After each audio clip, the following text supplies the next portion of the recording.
പറയട പൊന്നെ, എങ്ങനെയുണ്ട് സ്ഥലം? എന്റെ പപ്പ പെമ്പിള്ളാരുടെ ഒരു മാർജിൻ ഫ്രീ മാർക്കറ്റ്. ഇഷ്ടമുള്ളതിനെ തെരഞ്ഞെടുക്കാല്ലേ, ആരും ഒന്നും പറയൂല. പടച്ചോനെ, ഇവന്റെ സീറ്റ വരച്ചത് എന്റെ തലയെ വരച്ചിരുന്നെങ്കിൽ. നീ അവിടെ കയറി ഒട്ടാൻ തീരുമാനിച്ച? ഓ, അതിന് നിന്റെ അച്ഛനെ നോക്കണം. മെൻസ് കോളേജിൽ 3 വർഷം കൊണ്ട് 9 സസ്പെൻഷൻ വാങ്ങിച്ചവനാ ഞാൻ. 7 പോലീസ് കേസ്. പിന്നെ വിമൻസ് കോളേജ് നീ നോക്കിക്കോ, കൂടിയാൽ 1 മാസം. മേടിച്ചിരിക്കും ഞാൻ ഡിസ്മിസൽ. നിനക്ക് എന്തിന്റെ കേടാ? ഈ കണ്ട തങ്കക്കുടങ്ങൾക്ക് നീ മാത്രമല്ലേ ഉള്ളൂ. നീ അവിടെ പഠിച്ചാ മതി. പിന്നെ അവിടത്തെ പഠിക്കലും പീഡിപ്പിക്കലും ഇവിടെ ഒന്ന് ഞങ്ങളോടൊക്കെ പറഞ്ഞോട്ടാ. എടാ, നീ ഇത് എന്തറിഞ്ഞിട്ടാ? അവിടുത്തെ പ്രശ്നം വല്ലതും നിനക്കറിയോ? 17 തികയാത്ത പാൽക്കാരൻ പയ്യനെ 5 പെമ്പിള്ളാർ ചേർന്ന് ബലാത്സംഗം ചെയ്ത് കൊന്ന സ്ഥലാത്. അതാണ് മരണം. നമ്മൾ മരിക്കും വില ചൊറിയ ചെരങ്ങ ചാർത്തിലൊക്കെ വന്ന്. അവന്റെ ആത്മാവ് ഇപ്പോ സ്വർഗത്തിൽ കിടന്ന് അർമാദിക്കായിരിക്കും. എക്സ്ക്യൂസ് മീ,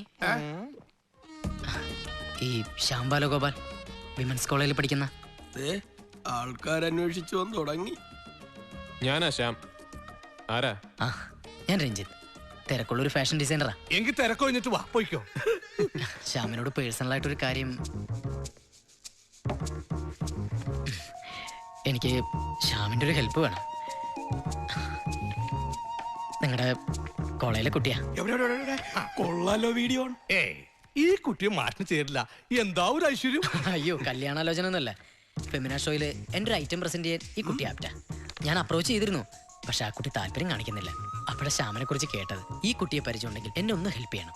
പരിചയമുണ്ട്, പക്ഷെ സോറി ബ്രദർ, ഹെൽപ്പ് ചെയ്യാൻ പറ്റില്ല. ബീർ തീർന്നിരിക്കുക. ബീർ തീർന്നിരിക്കുക. കയ്യിൽ കാശില്ലാഞ്ഞിട്ടല്ല, ATM കാർഡ് ഇല്ലാത്തത് കൊണ്ട്. പപ്പ നീ ഇത് എന്താന്ന് വെച്ചാൽ ചെയ്തു നമ്മളാളാ. നീ പോയി മറ്റേ ബീർ. ശ്യാം വിചാരിച്ചാൽ നടക്കും. ഞാൻ ഉറപ്പൊന്നും പറയുന്നില്ല, എങ്കിലും ശ്രമിച്ചു നോക്കാം. Okay students.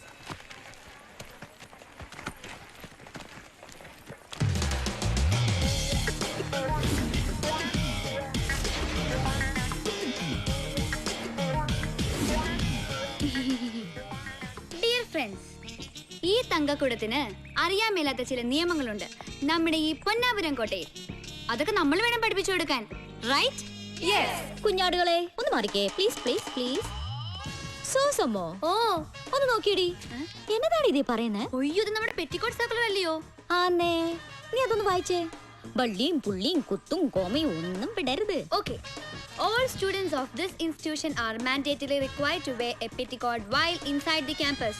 ഇനി തർജമാ എന്ന് വെച്ചാ എല്ലാ സ്റ്റുഡൻസും കോളേജിൽ വരുമ്പോ പെറ്റിക്കോട്ട് ധരിച്ചിരിക്കണം. എന്നതാടി ഈ പെറ്റിക്കോട്ട്? നമ്മുടെ ചേട്ടൻ അറിയണ്ടായോ? എന്റെ അന്നമോ, അത് നമ്മുടെ ഷെമ്മീസ്. അതാണ്. നീക്കൊരു സംശയം, ആ സാധനം പെമ്പിള്ളേര് മാത്രം ഇട്ടാ മതി എന്നാണോ പറഞ്ഞേക്കണേ? അയ്യോ അല്ല, ഓൾ സ്റ്റുഡൻസ് എന്നാ പറഞ്ഞേക്കണേ. എന്ന് വെച്ചാ എല്ലാരും. ഓഹോ, അയ്യോ, ഈ ചേട്ടൻ ഇട്ടിട്ടില്ല. എന്റെ മാതാവേ, ഈ ചേട്ടൻ ഇട്ടിട്ടില്ല. ഏയ്, ദിസ് ഇസ് ടു മച്ച്. ഈ സർക്കുലർ പഴയതാ, ബോയ്സ് ഇവിടെ ഇല്ലാത്ത കാലത്തെ. അതുകൊണ്ട് എന്ത് പ്രയോജനം മോളെ? ഈ സർക്കുലർ പിൻവലിച്ചിട്ടില്ല, അമെന്റ് ചെയ്തിട്ടില്ല. അതുകൊണ്ട് നീ പോ മോളെ ദിനേശി, നീ എന്റെ കയ്യിൽ നിന്ന് വാങ്ങിക്കുവേ. This is ragging. ഞാൻ ഇത് റിപ്പോർട്ട് ചെയ്യും. നീ പോയി ഒലത്തടി. മുത്തേ, ഇതങ്ങടെ ഇട്ടേക്കും. വെറുതെ നിയമം ലംഘിക്കണ്ട. കൊള്ളാലോ. ശരി, നിങ്ങളുടെ എല്ലാവരുടെയും ആഗ്രഹമല്ലേ, ആയിക്കോട്ടെ. പക്ഷെ അതിനു മുമ്പ് ഈ പറയുന്ന സാധനം നിങ്ങളെല്ലാവരും ഇട്ടിട്ടുണ്ടോ എന്ന് എനിക്കൊന്ന് പരിശോധിക്കണം. അല്ല, നിയമം എല്ലാവർക്കും ബാധകമാണല്ലോ. നന്ദന പെറ്റിക്കോട്ട് ഇട്ടിട്ടുണ്ടോ? ഉണ്ടോ?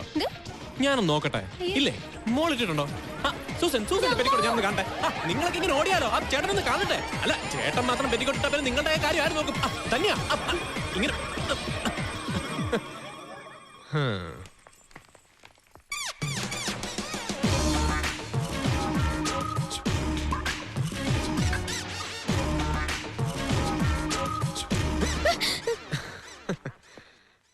അന്നമ്മേ, നിന്നെ എനിക്ക് വിശ്വാസമാണ്.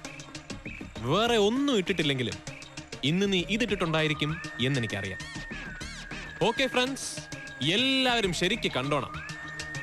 ഞാൻ ഇതിടാൻ പോവാണ്.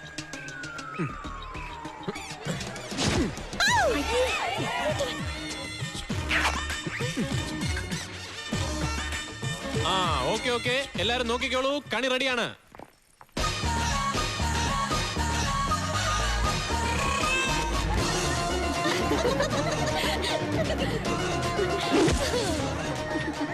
ശരി ശരി ശരി, അങ്ങനെ നമ്മുടെ ജ്യേഷ്ഠൻ ഈ നിയമം പാലിച്ചിരിക്കുന്നു. എല്ലാവരും ഒന്ന് കൈയടിച്ചേ. ഇനി നമ്മൾ എല്ലാവരും പിരിഞ്ഞു പോകുന്നു. ചേട്ടൻ ഡ്രസ് മാറി വീണ്ടും സുന്ദരനായിക്കോട്ടെ. ആ നിക്ക് നിക്ക് നിക്ക് നിക്ക്, ഇപ്പൊ ഞാൻ ഈ ഡ്രസ് ഊരി വെച്ച അത് വീണ്ടും നിയമലംഘനമാകും. അതുകൊണ്ട് ഈ നിയമത്തിന് എന്തെങ്കിലും മാറ്റം വരുത്തുന്നത് വരെ ഞാൻ ഇതിട്ടോണ്ട് തന്നെ നടക്കാൻ പോവാ. പണി പിന്നെയും പാളി. ഹായ് ഗേൾസ്, കുട്ടികളെ, മോളുടെ പറ്റിക്കൊണ്ട് ഇതുപോലാണോ? അയ്യോ നാണം വന്നു. വഴി മാറടി.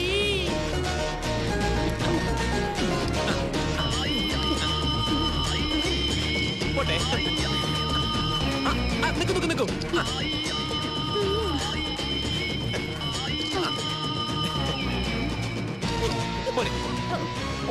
ഒന്നുകൂടെ പ്ലീസ്. നിനക്ക് മതിയായില്ലടി. ശ്യാമിനെ മാത്രം പറഞ്ഞിട്ട് കാര്യമില്ല മാം. ഈ പ്രശ്നം ഇത്രയ്ക്ക് വഷളാക്കിയത് ആനും കൂട്ടുക. ഈ സർക്കുലർ കൊണ്ടുപോയി ശ്യാമിന് കൊടുക്ക്. എന്നിട്ട് ഡ്രസ്സ് മാറി എന്നെ വന്ന് കാണാൻ പറ. എന്റെ മാതാവേ, ഇനി എന്തെല്ലാം കാണണം. പ്രിൻസിപ്പൽ ടീച്ചർ അവിടെ കുത്തിയിരിക്കുക. ആ ചെറുക്കൻ വേണ്ട ക്യാൻറ്റീനിൽ ഇരുന്ന് ഫാഷൻ ടി വി കളിക്കണു. ഒന്ന് വന്ന ആ ചാനൽ ഒന്ന് മാറ്റ്. ആഹാ, ഇവിടെ വന്ന് ഒളിച്ചിരിക്കല്ലേ? അല്ല ടീച്ചറെ, ഈ സൈസ് ഇത് ഒന്നേ ഉള്ളൂ. അതാ ഇനി കൂടുതൽ പ്രസംഗമൊന്നും വേണ്ട. മറിയപ്പോ എന്തെന്ന് വെച്ചാൽ ഞാൻ ചെയ്തോളാം. ഓ നീ കണ്ടില്ലല്ലോ, ഇപ്പൊ തീരും. ഇനി ഞാൻ എങ്ങനെ കുട്ടികളെ ഫേസ് ചെയ്യും? ഞാൻ ലീവ് എടുക്കാം. അഞ്ജലി, നല്ല പഴുക്കാ ചോറിലും കൊണ്ട് 10 പെട ചന്തിക്ക് കിട്ടേണ്ടത് ആർക്കാന്നറിയോ? ആ തലതെറിച്ച പെണ്ണിന്, ആൻ മാത്യൂസിന് അല്ല, എനിക്കാ. എന്നാലേ പുലിവാല് പിടിക്കണ ഈ സ്വഭാവം മാറൂ. ഇതിപ്പോ ആ വിവരം കേട്ട പേരൻസ് അറിഞ്ഞ എല്ലാം കൂടി കയറും പിടിച്ചു വരും.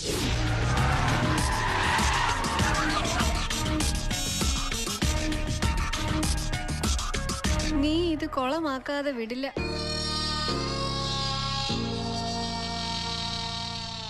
PTA പ്രസിഡന്റ് എന്ന നിലയ്ക്കല്ല ഞാൻ സംസാരിക്കുന്നത്.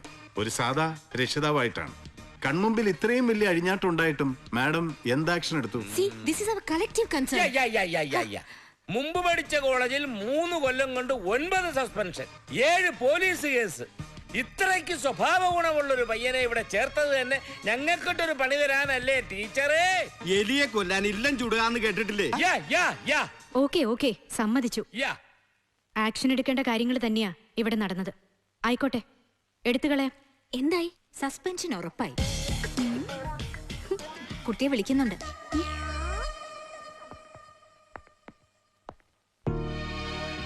ക്ലാസ്സിലിരുന്ന വിദ്യാർത്ഥിയെ സംഘം ചേർന്ന് തടഞ്ഞു വെച്ച് ബലം പ്രയോഗിച്ച് പെറ്റിക്കോട്ട് ധരിപ്പിക്കുക. പ്രത്യേകിച്ച് പറയണ്ടല്ലോ മത്തായിച്ച, റാഗിംഗ്. ഇതാ മോളുടെ സസ്പെൻഷൻ. മാന്യമല്ലാത്ത വസ്ത്രം ധരിച്ച് ക്യാമ്പസിൽ ഇറങ്ങുക, അറിഞ്ഞുകൊണ്ട് പെൺകുട്ടികളുടെ ടോയ്ലറ്റിൽ കയറുക. ഇതാ മോന്റെ സസ്പെൻഷൻ. രണ്ടാളും 15 ദിവസം വീട്ടിൽ പോയിരിക്കും. എൻക്വയറി കഴിയട്ടെ. തീർന്നില്ല. ഒരു ഇൻസ്റ്റിറ്റ്യൂഷനിൽ റാഗിംഗ് നടന്നാൽ അത് പോലീസിനെ ഇൻഫോം ചെയ്യേണ്ടത് പ്രിൻസിപ്പലിന്റെ ബാധ്യതയാ. 3 വർഷം വരെ തടവ് കിട്ടാവുന്ന നോൺ ബെയിലബിൾ ഒഫൻസ് അല്ലേ? ദാ ശ്യാം ഒരു കംപ്ലൈന്റ് എഴുതി തന്നോളൂ. നടപടികളൊക്കെ അതിന്റെ വഴിക്ക് പോട്ടെ. ഏയ് നോ മാം, ഞാനിതൊരു തമാശയായിട്ട് എടുത്തിട്ടുള്ളൂ. പിന്നെ അനുഭവത്തിന്റെ വെളിച്ചത്തിൽ പറയാ, ഈ അറസ്റ്റ് പോലീസ് സ്റ്റേഷൻ എന്നൊക്കെ പറഞ്ഞ അതത്ര സുഖമുള്ള കാര്യമല്ല, പ്രത്യേകിച്ച് കുടുംബത്തിൽ പറഞ്ഞൊരു പെങ്കൊച്ചിന്. അതൊന്നും എന്റെ കൺസേൺ അല്ല. You give me the complaint. ഇല്ല മാം, ഐ എം സോറി.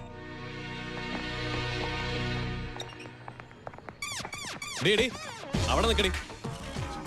എടി പൊട്ടിക്കാളി, നിന്നോടുള്ള പ്രേമം കൊണ്ടൊന്നും അല്ല ഞാനത് എഴുതി കൊടുക്കാതിരുന്നത്. ഇതുപോലൊരു നെത്തോലി പെണ്ണ് എന്നെ റാഗ് ചെയ്തു പുറത്തറിഞ്ഞ ഞാൻ പിന്നെ ജീവിച്ചിരുന്നിട്ട് കാര്യമുണ്ടോ? അപ്പം മച്ചു സമ്മതിച്ചേ എന്റെ റാഗിങ് ഏറ്റൂന്ന്. ബാബാ നടക്ക്, നടക്കടി. എന്റെ പൊന്ന് ചങ്ങാതി, എനിക്കറിയാൻ വേണ്ടിട്ട് ചോദിക്ക, ഈ സാധനം അടിയന്തരാവസ്ഥ കാലത്തുണ്ടായതാണോ? പൊന്നാശാനെ വിട്ടേക്ക്. ഒന്ന് മാറിക്കേ വെച്ചേ. മോളും കൊള്ളാം, തന്തയും കൊള്ളാം. നീ എന്നെ കാണാൻ നിക്കാടി? ക്ലാസ്സിൽ പോടി. നന്ദു 15 ദിവസം കഴിഞ്ഞ് കാണാം, വിളിക്കണേ.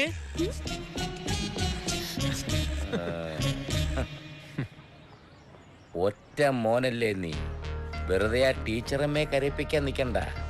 കോളേജിന്റെ പുറത്തെ മുട്ടി നിൽക്കാൻ പറ്റില്ല നിനക്ക്, മോൻ മുള്ളിപ്പോവും. 3 ബാക്കി ഈ പോയ ഒന്നല്ലേ ഉള്ളൂ. അതിന്റെ കാര്യം ഞാൻ ഏറ്റു. അമ്മാവൻ പോ.